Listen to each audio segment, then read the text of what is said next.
Vote हमारा राज तुम्हारा, नहीं चलेगा नहीं चलेगा। किसानों ने अपनी दांती फावड़े ये पिघला करके हथियार बनाए हैं और देश के लिए लड़े हैं। उन फिर कब प्रश्नों से पूछो क्या सूरज अलग बनाओगे, एक ही हो हमेशा से सबकी, क्या अभी नहीं बनाओगे। नमस्कार, मैं दिव्या तिवारी, स्वागत है आपका अभी तक में। अभी हम गाजीपुर बॉर्डर पर मौजूद है और यहाँ पर किसानों की तमाम भीड़ है और यहाँ पर हम लोगों से तमाम खास बातचीत करेंगे कि क्या स्थिति है और आगे उनकी क्या रणनीति है, क्योंकि 2 महीने से ज़्यादा हो गया किसानों को धरना देते हुए।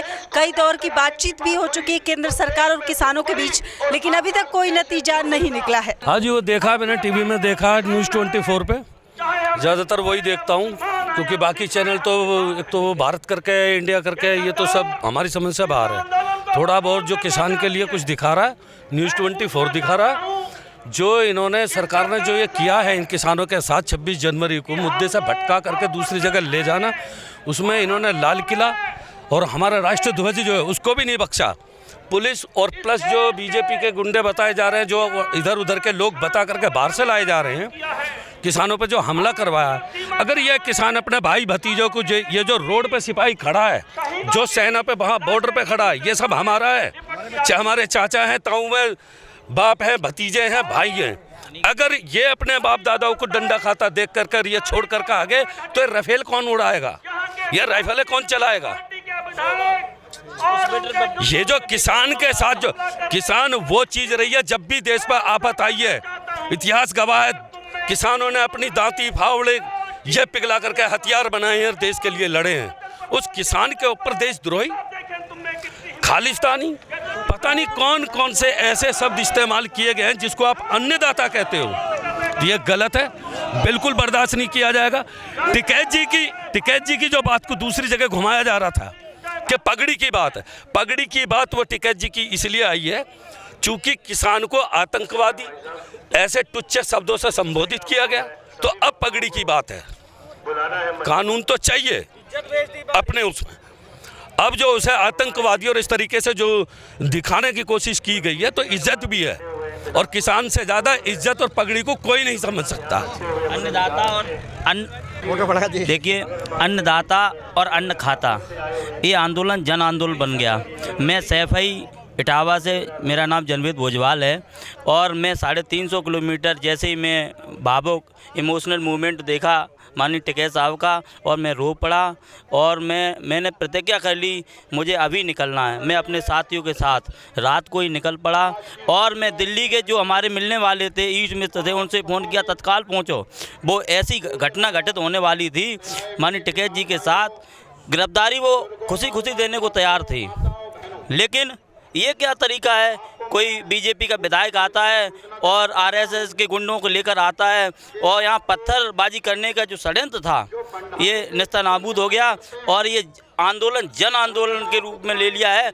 अभी देखिए अलग अलग जो बॉर्डरों पे आंदोलन चल रहा है, हम कोशिश करेंगे सारे इकट्ठे होकर और आगे बढ़ने का प्रयास करेंगे, और ये आंदोलन रुकने वाला नहीं है। मोदी जी को ये काले कानून वापस लेने होंगे, ऐसा नहीं चलेगा। वोट हमारा राज तुम्हारा, नहीं चलेगा नहीं चलेगा। फसल हमारी भाव तुम्हारा, नहीं चलेगा नहीं चलेगा। मोदी जी ने बहुत अत्याचार कर लिया है, ऐसा हमें बांटने का काम किया। सारे लोग जानते हैं कि लाल किले पे झंडा किसने फहराया, ऐसी बात नहीं, सारे लोग जानते हैं वो किसका आदमी था, लेकिन क्या उसके साथ किया, गिरफ्तार किया। जैसे ही पता लगा मीडिया वाले को, बीजेपी वालों को, क्या ये आदमी मेरा है, उसके इसलिए गिरफ्तारी नहीं हुए। ये बहुत बड़ा षड्यंत्र था किसानों के साथ, ये बिल्कुल नेस्तनाबूद हो गया। हाँ, पब्लिक ने वीडियो बनाई है, जो जनता ने, हमारे तुम्हारे जैसे लोगों ने अपने घरों से वहाँ से बनाई है, जब वो सामने आने लगे तो वो उसका कोई जिक्र नहीं है, उसका कोई जिक्र नहीं है। किसानों को इतनी बुरी तरीके से घेर कर मारा गया, ऊपर से कूद रहे हैं किसान। वो टिकैत जी को जो दिखाना चाह रहे हैं कि टिकैत जी रोए, वो एक ड्रामा था, वो ड्रामा नहीं था। वो उनके कहने पे जो किसान आए थे, अगर वो यहाँ मरते, वो अपने गांव में कैसे घुस जाते, उस अपने क्षेत्र में कैसे घुसते, कि भाई तुम तो बच के आ गए और हमारे बेटे को या हमारे बाप को मरवाया यहाँ, वो उनकी पीड़ा थी। और गिरफ्तारी नहीं थी वो उनकी, एक षड्यंत्र होता उनके साथ, एक बहुत बड़ा षड्यंत्र था।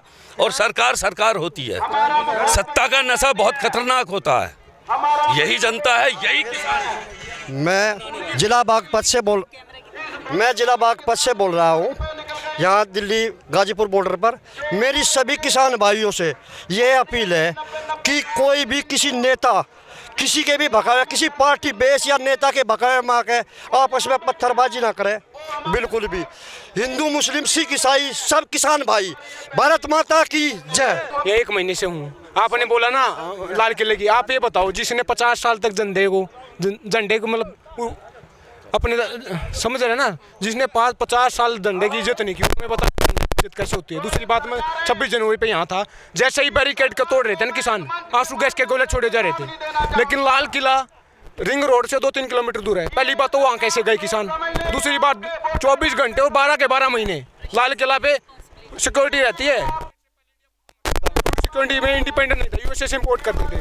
1965 में आया ग्रीन रेवोल्यूशन, हरित क्रांति। आज जो पपर स्टॉक के 40 मिलियन टन थे, वो दुगुने हो चुके हैं आतंकवादियों की वजह से। फेसबुक खबर तक हमने देश पाल दिया, हमें आतंकवादी बोल रहे हैं। ये तो बरगलाने वाले, झूठ बोलने वाली बात है। मुद्दे से डाइवर्ट करो, रूल करो। अंग्रेजों ने क्या कहा था, डिवाइड एंड रूल कर रहे हैं ना। हम खेती किसानी को मन की बात कर रहे हैं, काम की बात क्यों नहीं करते? रोजी रोटी, कपड़ा, मकान, शिक्षा, स्वास्थ्य, बिजली, पानी, सड़क की बात कर रहे हैं ना। पानी यहाँ पे जमजम भी पानी है, मुला भी पिए, पंडित भी पिए। पानी का मतलब क्या होगा? उन फिर का प्रश्नों से पूछो, क्या सूरज अलग बनाओगे? एक ही हो हमेशा से सबकी, क्या हो भी नहीं बनाओगे। नस्लों का जो करे बंटवारा, नस्लों का जो करे